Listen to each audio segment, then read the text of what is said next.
Hi friends, आप लोग कैसन बानी। हमरा आशा बा कि आप लोग स्वस्थ होखम, मस्त होखम। आज बहुत सुंदर हम एगो भसुर जी के गृहथन गीत सुनावे जातानी।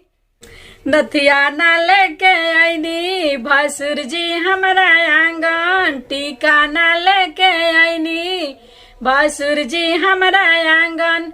नथिया ना लेके आईनी भसुर जी हमरा आंगन, टीका ना लेके आईनी भसुर जी हमरा आंगन। अरे लागत किसी कड़ी पुरान लाइनी, कनवा के झुमका उधार लाइनी। भसुर लागत किसी कड़ी पुरान लाइनी, कनवा के झुमका उधार लाइनी। कोई करार भसुर शोभे गहनवा, कहवा उड़ा देहनी लेके दहेजवा, कहवा उड़ा देहनी लेके दहेजवा।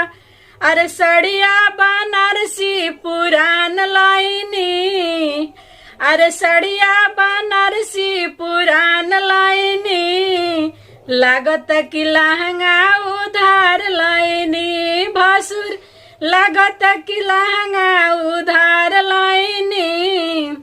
अंगूठी ना लेके आईनी, कंगन ना लेके आईनी, अंगूठी ना लेके आईनी, कंगन ना लेके आईनी।